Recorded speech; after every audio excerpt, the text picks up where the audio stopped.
While ordering her husband's headstone, she helps a beggar. But when she installed a camera, the revelation made her scream. The gray autumn sky hung over the cemetery like a blanket of sadness, reflecting Barbara's state of mind as she walked slowly between the headstones. Her steps were heavy, carried not only by the weight of her body, but also by the emotional burden that consumed her. The cold wind whispered between the almost bare trees, stripping away the last stubborn leaves that clung to the branches, as if echoing her husband Michael's struggle for life. Barbara stopped in front of a recent grave, her hands trembling slightly as she traced the letters engraved in the cold stone. Sarah Thompson, beloved daughter and sister. She closed her eyes, remembering the young nurse who had cared for Michael with such dedication before succumbing to a sudden and mysterious illness. The irony didn't escape Barbara. Here she was, planning her husband's funeral, while visiting the grave of someone who had tried to save him. It's hard, isn't it? A husky, gentle voice broke the silence, startling Barbara. She turned to find a middle-aged man dressed in shabby clothes and a patched coat. His eyes, however, shone with an intensity that contrasted with his worn appearance. "Sorry, I didn't mean to startle you," he said, offering a sad smile. Barbara hesitated for a moment before replying. Yes, it's difficult. Very difficult. She didn't know why she was opening up to a stranger, but there was something about his presence that made her feel at ease. "My name is Elliot," he introduced himself, extending a calloused hand. "I come here often. It helps to keep things in perspective." Barbara shook his hand, noting the gentle strength in his grip. "Barbara," she replied, I'm here to make arrangements for my husband." Elliot's face softened with compassion. "I'm sorry. Has he—" "No," Barbara shook her head, feeling tears forming in her eyes. "Not yet. He's in hospital, in critical condition. The doctors, they don't have much hope." Elliot nodded slowly, his eyes never leaving Barbara's. "I see. Which hospital?" "St. Mary's," Barbara replied, a note of bitterness in her voice. "They say they're doing everything they can, but—" "St. Mary's?" Elliot interrupted, a shadow passing across his face. "Barbara, listen. I know it may sound strange coming from a stranger, but pay close attention to the care your husband is receiving.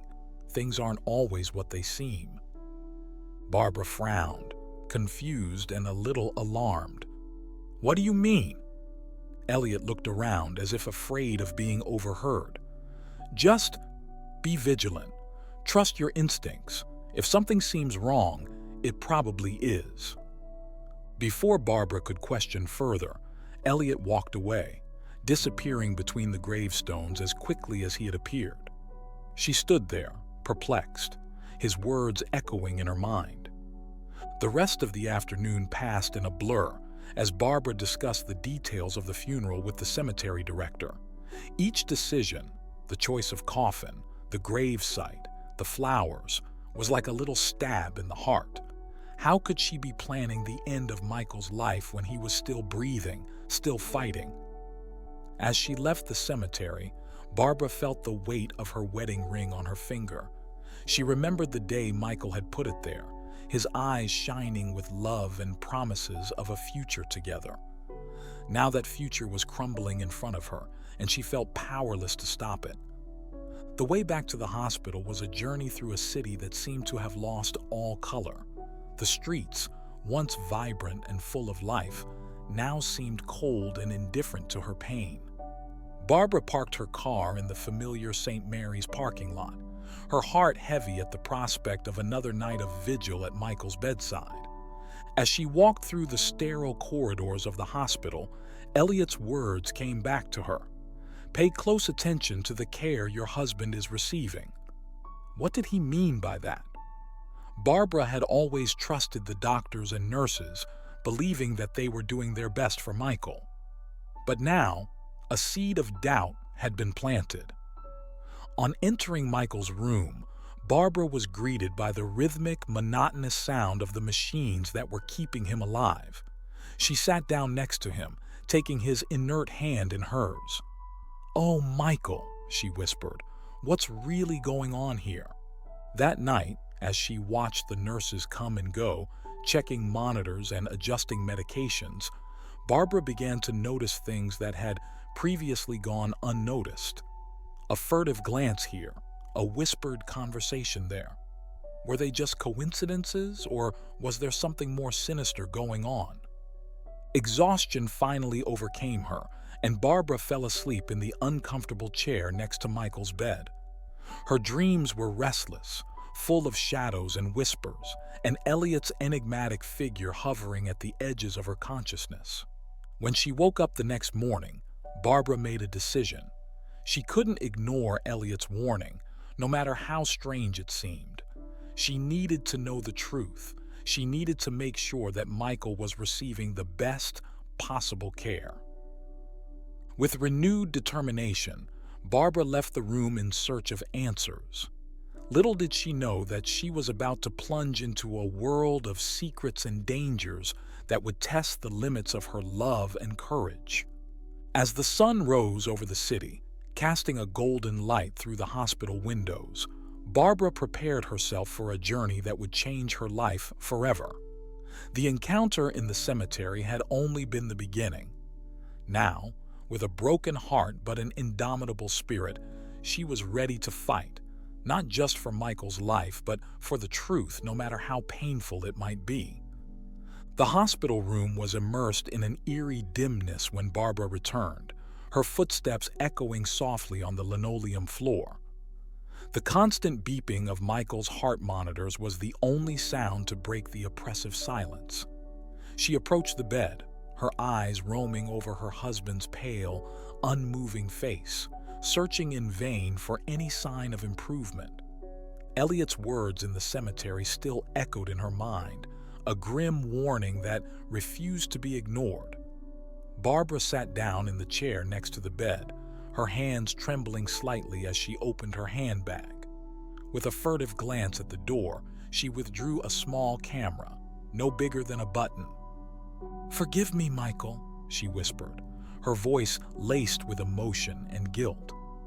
"But I need to know the truth." With nimble fingers, Barbara positioned the camera discreetly, hiding it among the medical equipment. Her heart was racing, fearing that she would be discovered at any moment.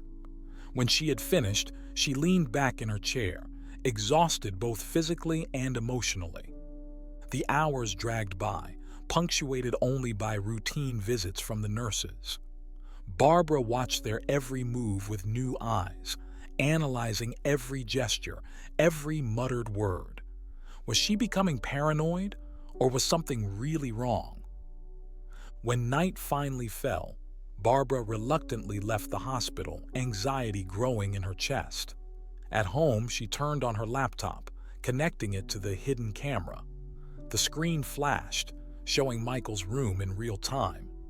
For hours, Barbara watched, her eyes burning with fatigue but refusing to look away.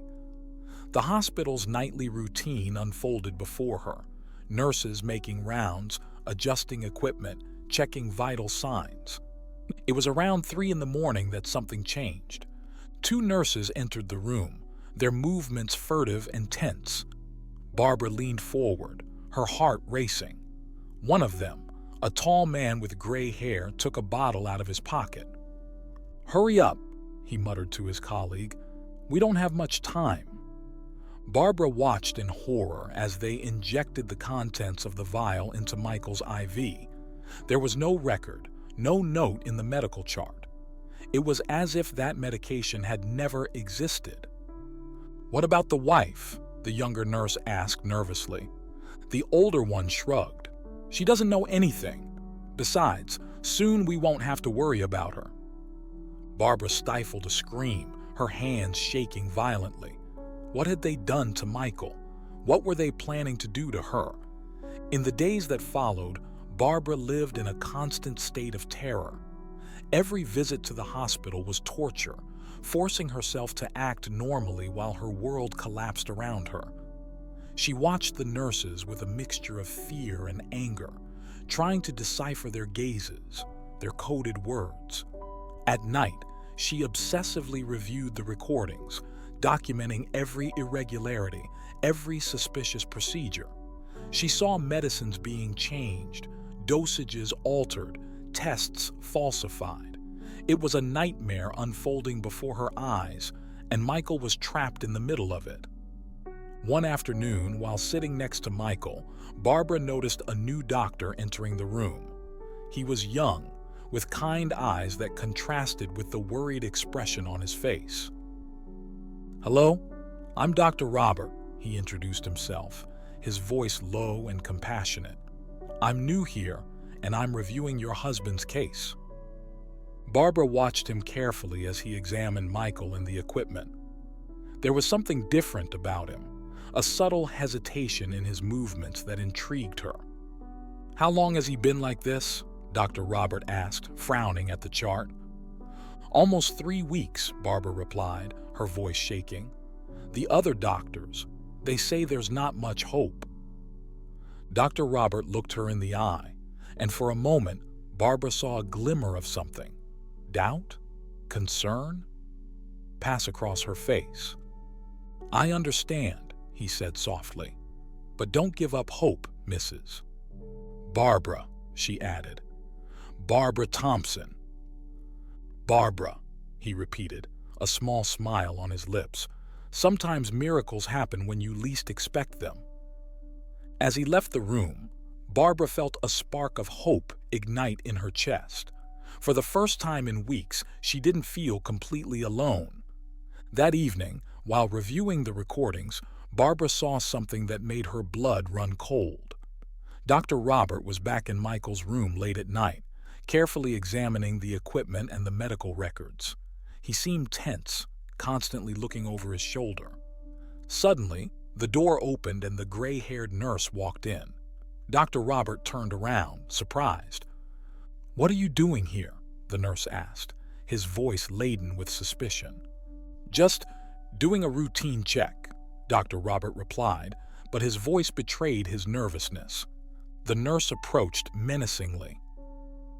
"Listen up, rookie. Don't meddle where you don't belong. Understand?" Dr. Robert nodded quickly and left the room, leaving the nurse alone with Michael. Barbara watched helplessly as the man fiddled with the equipment, adjusting settings and changing medication bags. When the recording finished, Barbara leaned back in her chair, her mind spinning. Dr. Robert. He knew something. He suspected it, and so did she. But what to do now? Trust him? Confront him?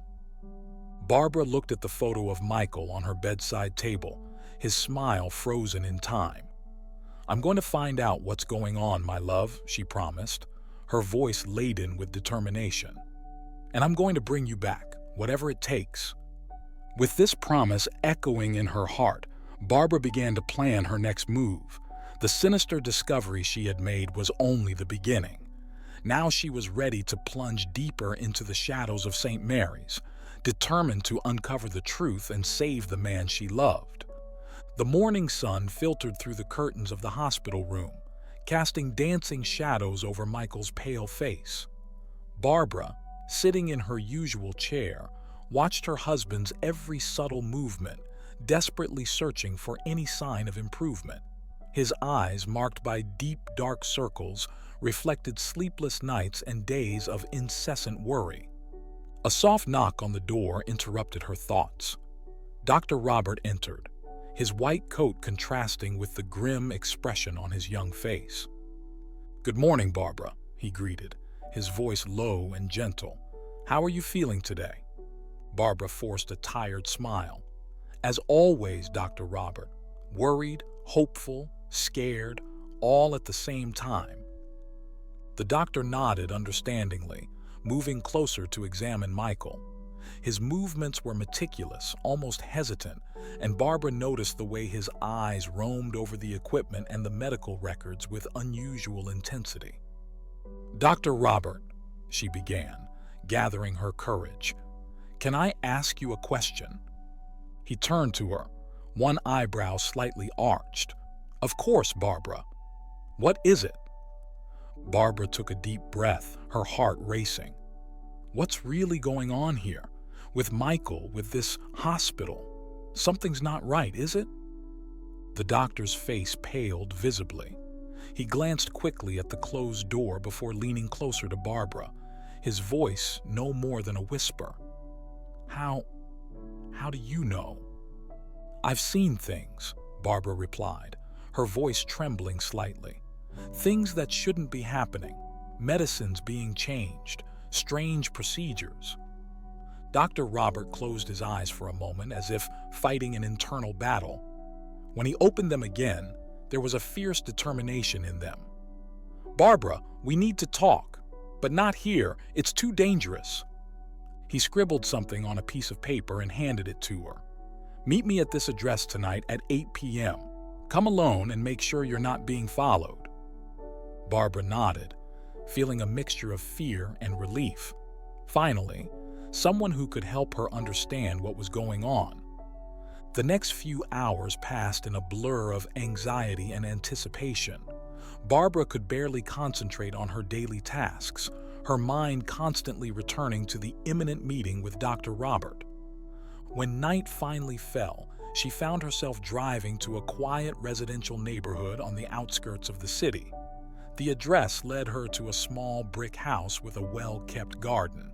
With her heart in her throat, Barbara knocked on the door. Dr. Robert answered almost immediately, pulling her inside with gentle urgency. "Quickly," he murmured. "We can't be seen together." The interior of the house was welcoming, but Barbara barely had time to register the details before Dr. Robert led her into a back office. He closed the door and the curtains before turning to her, his face a mask of concern. "Barbara," he began, his voice deep, "what you've discovered is just the tip of the iceberg. St. Mary's is not what it appears to be." She sat back in a worn leather armchair, feeling the weight of his words. "What do you mean?" Dr. Robert ran a hand through his hair, a gesture of obvious frustration. "For months I've been noticing irregularities, questionable procedures, test results that don't make sense. At first, I thought they were isolated errors, but now, you think it's something bigger," Barbara added, feeling a shiver run down her spine. He nodded somberly. "Exactly. And it's not just the nurses. There are doctors involved, administrators. It's a whole network of corruption and negligence." Barbara felt tears welling up in her eyes. "And Michael? What are they doing to him?" Dr. Robert hesitated, compassion evident in his gaze. I'm not sure, but I'm afraid he may be being used as a guinea pig for unauthorized experimental procedures." A sob escaped Barbara's lips, the reality of the situation finally hitting her full force. Dr. Robert knelt down beside her, placing a comforting hand on her shoulder. "Barbara, I know it's hard, but we need to be strong. We need to expose this, to save Michael and all the other patients who are at risk." She wiped away the tears, a fierce determination replacing the despair in her eyes. "What can we do?" "We need hard evidence," Dr. Robert explained.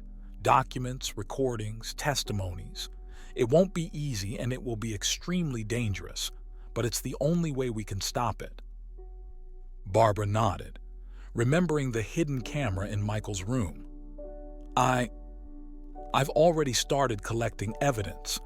I have recordings." Dr. Robert's eyes widened in surprise and admiration. "You're braver than I thought, Barbara. That's an excellent start." They spent the next few hours drawing up a plan, discussing ways of collecting more evidence without arousing suspicion.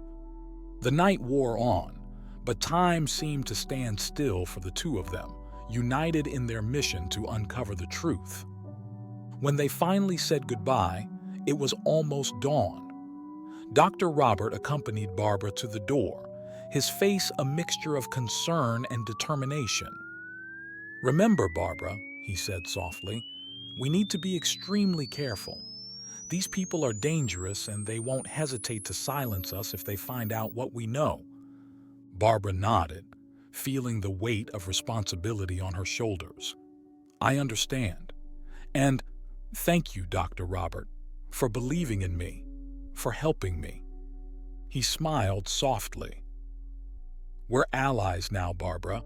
Together, we'll expose the truth and save lives." As she drove home, the sky beginning to lighten on the horizon, Barbara felt a mixture of fear and hope rise in her chest. The battle ahead would be difficult and dangerous, but she was no longer alone. With Dr. Robert by her side and her love for Michael driving her, Barbara was ready to face any challenge that came her way. The truth had to be revealed no matter what the cost. And so, with the sunrise marking the beginning of a new day, a secret alliance was forged. An alliance that would forever change the fate of Michael, Barbara, and everyone involved in St. Mary's Hospital's sinister web of secrets. The clock on the wall of the hospital room ticked 3 in the morning when Barbara sneaked in, her heart beating so loudly that she feared someone might hear it. Dr. Robert followed close behind, his alert eyes scanning the empty corridor behind them. "Hurry," he whispered, closing the door quietly. "We only have a few minutes before the next round of nurses." Barbara nodded, moving quickly to Michael's side. Her husband remained motionless, oblivious to the drama unfolding around him. She gently stroked his cold hand, feeling a twinge of pain in her chest. "Keep an eye on the door," Dr. Robert instructed, already fiddling with the files at the foot of Michael's bed. His nimble fingers flipped through the pages, his eyes quickly scanning the notes. Barbara obeyed, positioning herself near the entrance, her nerves on edge. Every distant sound startled her, imagining it was a nurse or security guard approaching. "My God!" Dr. Robert's voice was a mixture of horror and disbelief. "Barbara, look at this!" She approached, leaning over his shoulder to see what she had discovered. Michael's chart was full of coded notes, numbers, and symbols that made no sense to a layman. "What does it all mean?" she asked, feeling a knot forming in her stomach. Dr. Robert swallowed. "They're codes for unauthorized procedures, tissue removal, experimental tests. Barbara, they're using Michael as a kind of living organ bank." The words hit Barbara like a punch in the gut. She staggered, leaning on the bed to keep from falling. "No, it can't be." "Unfortunately, it's true," Dr. Robert confirmed, his voice heavy with grief. "And it's not just Michael. There are references to other patients here. It's a large-scale operation." A noise in the corridor made them freeze. Footsteps were approaching. Dr. Robert quickly put the chart back, pulling Barbara into a dark corner of the room. The door opened and 2 nurses entered. Barbara recognized one of them as the gray-haired man she had seen on the tapes. Her heart raced as they approached Michael. "Is today's batch ready?" the younger man asked, checking the monitors. The gray-haired man nodded. "Yes. The buyer will arrive in an hour. We need to prepare the patient for extraction." Barbara choked back a scream, feeling tears burn her eyes. Dr. Robert held her tightly, preventing her from revealing herself. The nurses worked quickly, adjusting equipment and preparing syringes. Barbara watched helplessly as they injected something into Michael's IV. "This will keep him stable during the procedure," the older nurse explained. "Remember, we need to keep him alive. He's worth more this way." When they finally left, Barbara collapsed in Dr. Robert's arms, sobbing silently. He hugged her, his own expression a mixture of anger and determination.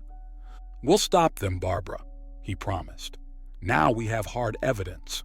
We can expose all this." In the days that followed, Barbara and Dr. Robert worked tirelessly to gather more evidence. They photographed documents, recorded conversations, and even managed to access compromising emails. One evening, while reviewing the evidence in Barbara's apartment, a shocking discovery left them breathless. "Look at this," Dr. Robert pointed to an email. "There's mention of a great benefactor. It seems to be someone high up in the hospital, maybe even in the city administration." Barbara frowned, reading the message. "They talk about a big delivery. Oh my God, Robert, that's for tomorrow night." The realization of what was about to happen hit them like a bolt of lightning. It wasn't just about Michael or a few isolated patients. It was a massive organ trafficking operation involving dozens, perhaps hundreds of innocent lives. "We need to act now," Dr. Robert declared, his voice trembling slightly. "We can't wait any longer. If this delivery happens—" Barbara nodded, feeling a mixture of fear and determination growing inside her. "You're right. But how? Who can we turn to?" Dr. Robert thought for a moment. "I have a friend in the police, someone I trust. We can take him all the evidence we've gathered." "What if it's not enough?" Barbara asked, fear evident in her voice. "Then we'll have to get more," he replied, his eyes shining with fierce determination. "We're going back to the hospital tonight. If we can catch them in action, we'll have irrefutable proof." The plan was risky, bordering on suicidal. But Barbara knew it was her only chance of saving Michael and all the other innocent patients. As night fell, they sneaked through the dark corridors of St. Mary's, their hearts beating so hard they seemed to echo off the walls. Every shadow was a threat, every distant noise a possible discovery. Finally, they reached a restricted area of the hospital. Through a small window in the door, they saw something that chilled their blood. A room full of medical equipment, thermal boxes for transporting organs, and a team of doctors and nurses preparing for what could only be described as a macabre harvest. "My God," Barbara whispered, horrified. "It's real. It's all real."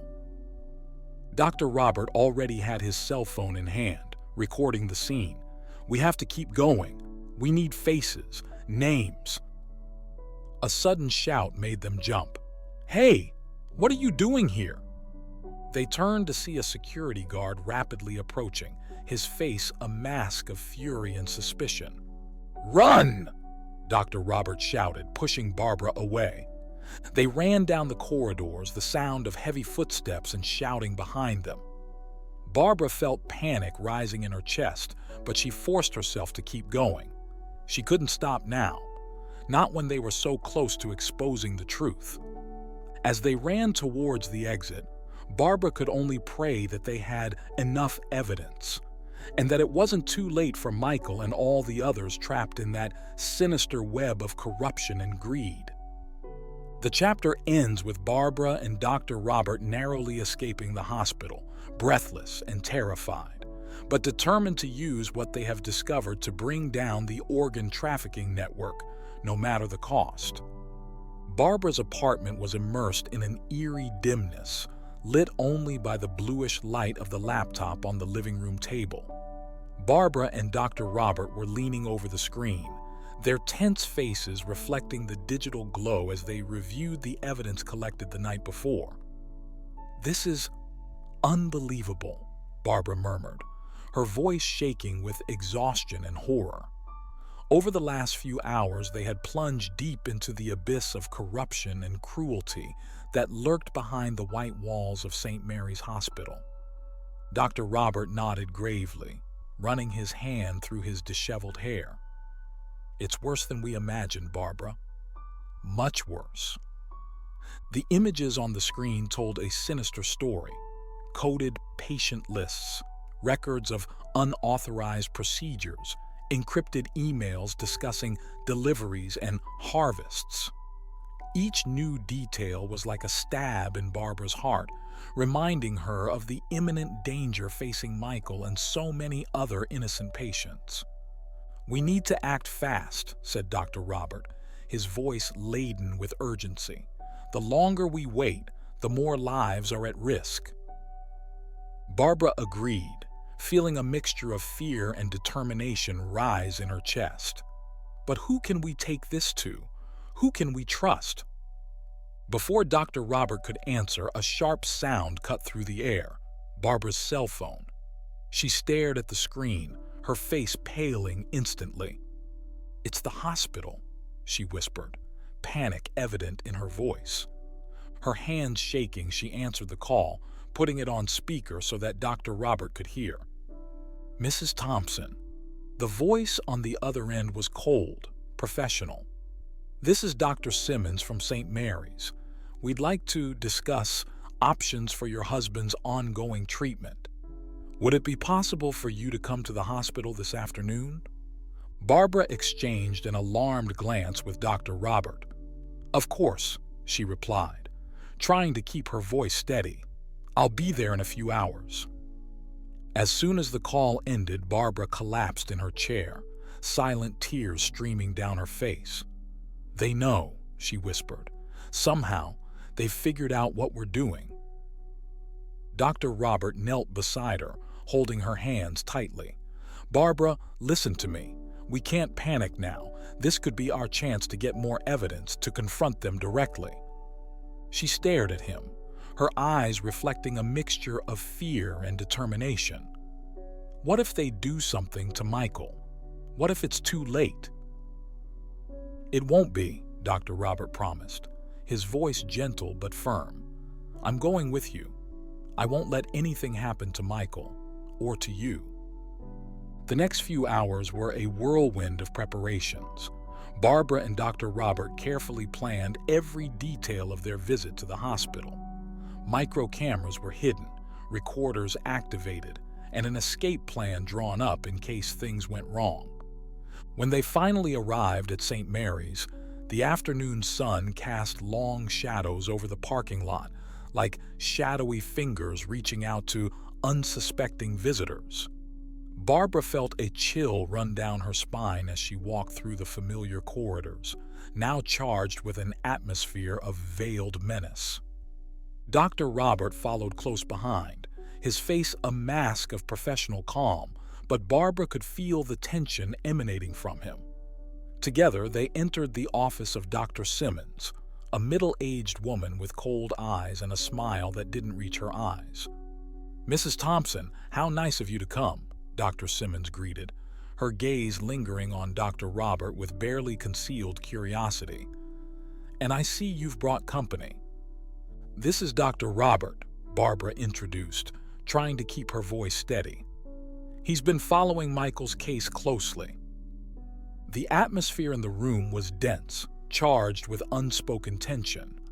Dr. Simmons began to talk about Michael's condition, using complex medical terms and grim statistics. Barbara listened, her heart squeezing as the doctor painted an increasingly desperate picture. "All things considered," Dr. Simmons concluded, her tone softening into one of false compassion, "perhaps it's time to consider end-of-life options for Michael." Barbara felt as if the ground had disappeared beneath her feet. "You mean turning off the devices?" she whispered, horrified. Dr. Robert intervened, his voice calm but laden with authority. "Dr. Simmons, with all due respect, I think it's too soon to consider such an option. Michael has shown signs of neurological response that—" "Dr. Robert," Dr. Simmons interrupted him, her smile now completely gone. "I don't recall asking your opinion on this matter." The tension in the room was palpable. Barbara looked from one doctor to the other, feeling that she was in the middle of a silent battle. Then she noticed something: a small bottle on Dr. Simmons' desk, partially hidden by some papers. The label was identical to the one she had seen on the recordings, the unauthorized drug that was being administered to Michael. Her heart racing, Barbara stood up abruptly.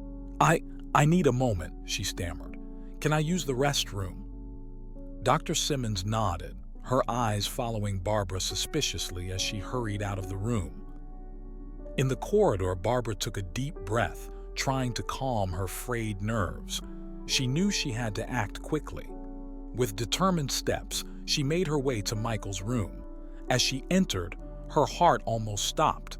The room was empty, the bed disheveled as if it had been left in a hurry. "No," she whispered, panic rising in her chest. "Michael, where are you?" A noise in the corridor made her turn around. 2 nurses were passing by, pushing a covered stretcher. With a jolt of horror, Barbara recognized the pale hand sticking out of the sheet. It was Michael. Without thinking, she ran after them, shouting her husband's name. The nurses turned, surprised, and for a moment, Barbara saw the fear in their eyes, the fear of being discovered. "Stop!" An authoritative voice echoed down the corridor.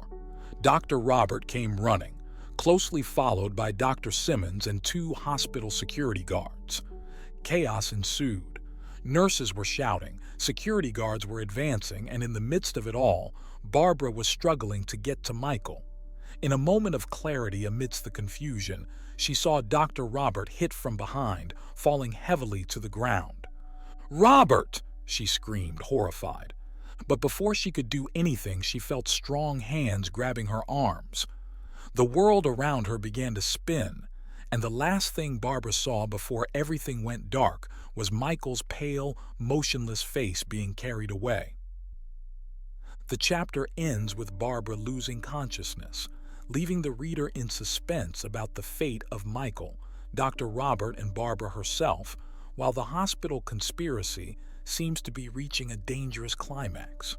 Consciousness returned to Barbara like waves breaking on the beach, bringing with it fragments of memory and an overwhelming fear. Her eyes opened slowly, adjusting to the dimness of an unfamiliar room. The smell of antiseptic and the distant sound of heart monitors confirmed her suspicions. She was still in hospital. She tried to move, but found her wrists pinned to the bed. Panic threatened to overwhelm her, but Barbara forced herself to take deep breaths, seeking clarity amid the chaos of her thoughts. "Michael," she whispered, tears welling up in her eyes. The last image of her husband being carried away on a stretcher haunted her mind. Where was he now? What had they done to him? The bedroom door opened silently, and a familiar figure entered. Barbara held her breath, expecting to see Dr. Simmons or one of the corrupt nurses.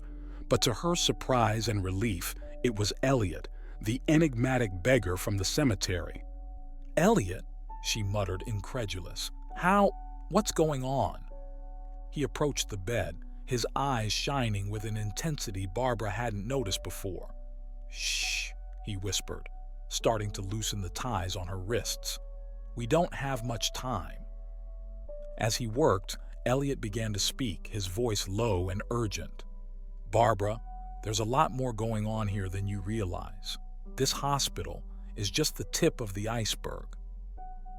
Freed from her restraints, Barbara sat up, massaging her aching wrists. "What are you talking about? Who are you really, Elliot?" He hesitated for a moment, as if weighing up his next words. "I was a policeman," he finally revealed. "I was investigating an organ trafficking ring when things went wrong. Very wrong." Barbara felt her world spin again. "You knew about all this? Why didn't you tell me before?" "I couldn't," Elliot replied, guilt evident in his voice. "I was trying to stay hidden, to gather more evidence. But when I saw you in that cemetery, I knew I couldn't stay silent." A noise in the hallway made them freeze.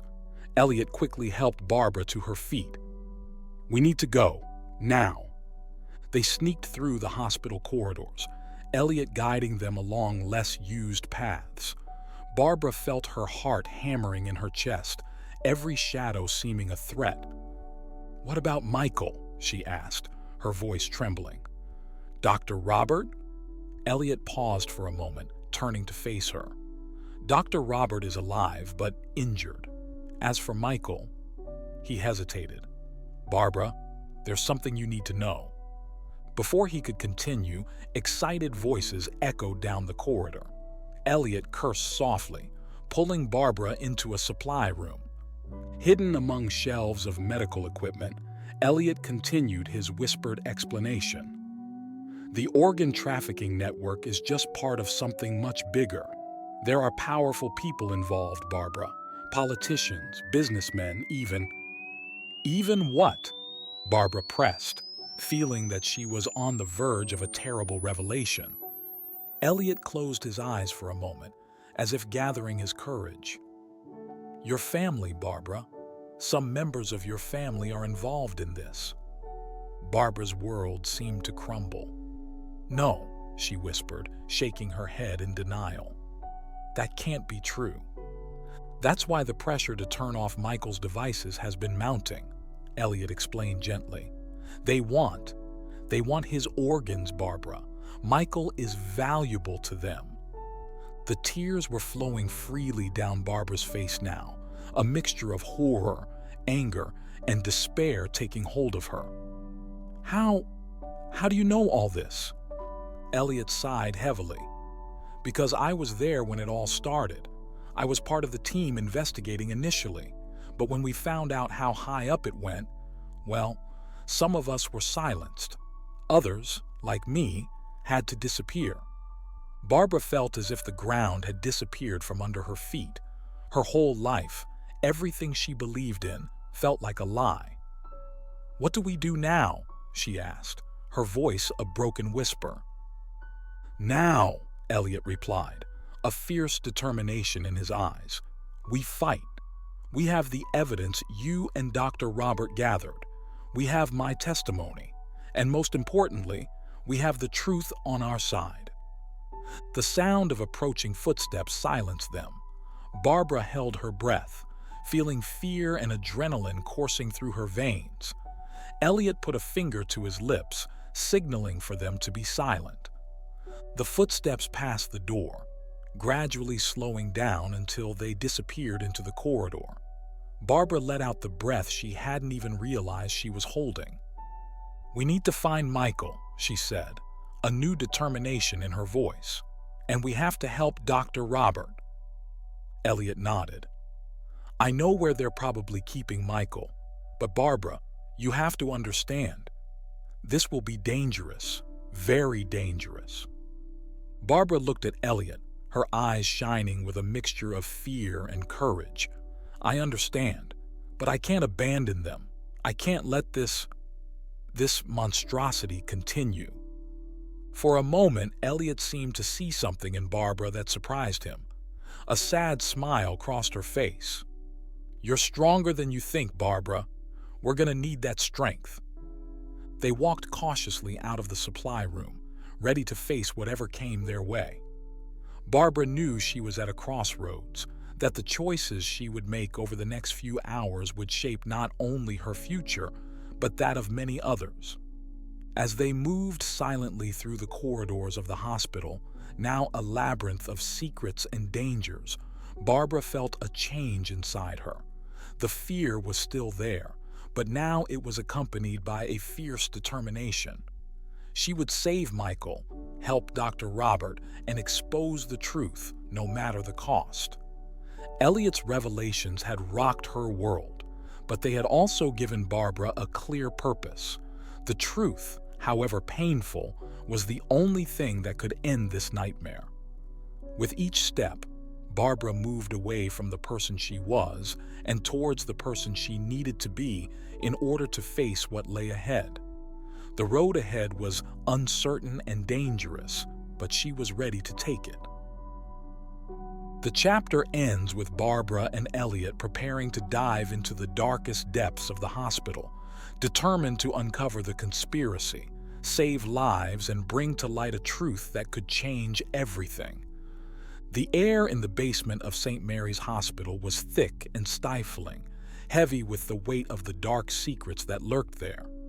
Barbara and Elliot moved silently through the dimly lit corridors, each step echoing in their racing hearts.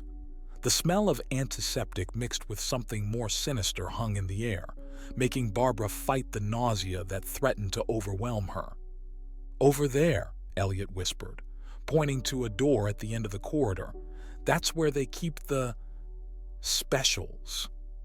Barbara swallowed, knowing that Michael would be on the other side of that door.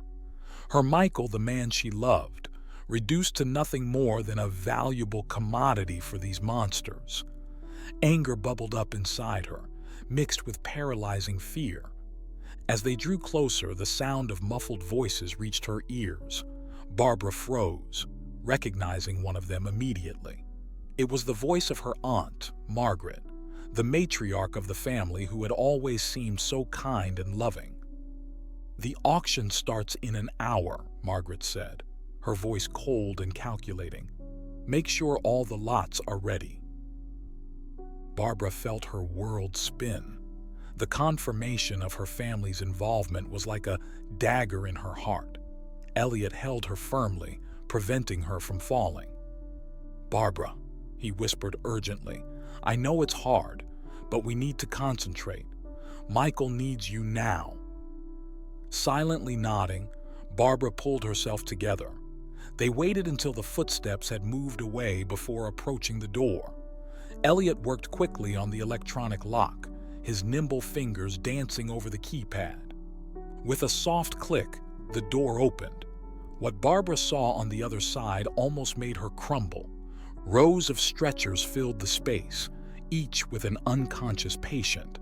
Monitors blinked silently, recording vital signs. And there, in the center of the room, was Michael.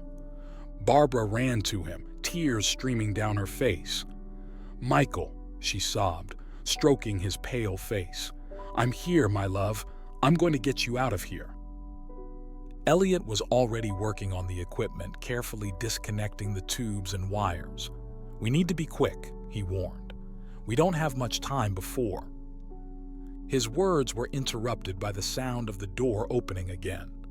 Barbara turned around, her heart almost stopping as she saw Dr. Simmons entering, followed by two burly security guards. "Well, well," Dr. Simmons smiled coldly. "What do we have here? An unauthorized family reunion?" Barbara stood protectively in front of Michael while Elliot assumed a defensive posture. "It's over, Simmons," he declared. "We have all the evidence. Your operation is exposed." The doctor laughed, a humorless sound that sent shivers down Barbara's spine. "Do you really think you can stop this? We're bigger than you can imagine." It was at that moment that the unexpected happened. The door opened once more, and to everyone's shock, Dr. Robert walked in, leaning on a cane but his eyes shining with determination. "Actually," he said, his voice firm despite the obvious pain, "you've already lost." Behind him, a team of armed policemen burst into the room, led by a young woman whom Barbara recognized with a jolt of surprise and pride, her daughter, Lily. "Mom!" Lily shouted, running to hug Barbara. "We did it! We've got everything on tape, all the evidence." Chaos ensued in the room. Dr. Simmons and the security guards were quickly subdued and handcuffed. Barbara watched, stunned, as years of secrets and lies crumbled around her. Dr. Robert approached her, limping slightly. "Sorry about the scare," he said with a tired smile. "We needed them to believe that I was out of action. Lily, she was incredible. She managed to record crucial conversations, gather documents." Barbara hugged her daughter tightly, tears of relief and pride mixing on her face. "My brave girl," she whispered. While the policemen searched the scene and the doctors began tending to the patients, Barbara turned her attention to Michael. To her surprise and joy, his eyes were slowly opening. "Barbara?" he murmured, his voice hoarse with disuse. "I'm here, my love," she replied, holding his hand tightly. "It's all right now. You're safe." In the hours that followed, the true extent of the conspiracy was revealed. Politicians, businessmen, and even respected members of the medical community were exposed and arrested.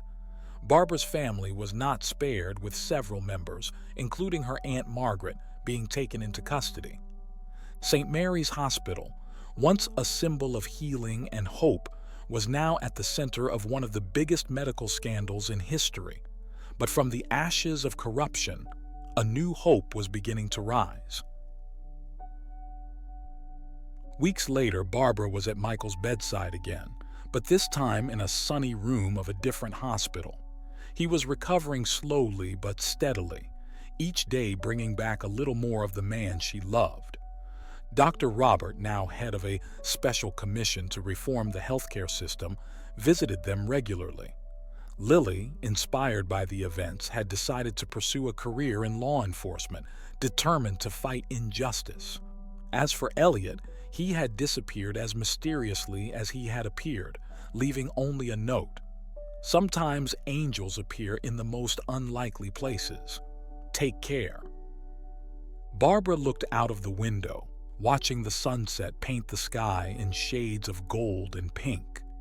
The journey had been long and painful, full of betrayals and shocking revelations, but it had also been a journey of courage, love, and redemption. "What are you thinking about?" Michael asked softly, squeezing her hand. Barbara smiled, feeling a peace she hadn't experienced for a long time. "I'm thinking about new beginnings," she replied, "about how sometimes you have to go through hell to find heaven." As the sun set over the city, Barbara knew that the road ahead would still be challenging. There were wounds to heal, trust to rebuild, and an entire system to reform. But looking at Michael, at Lily, and thinking of all those who risked everything for the truth, she knew they were not alone.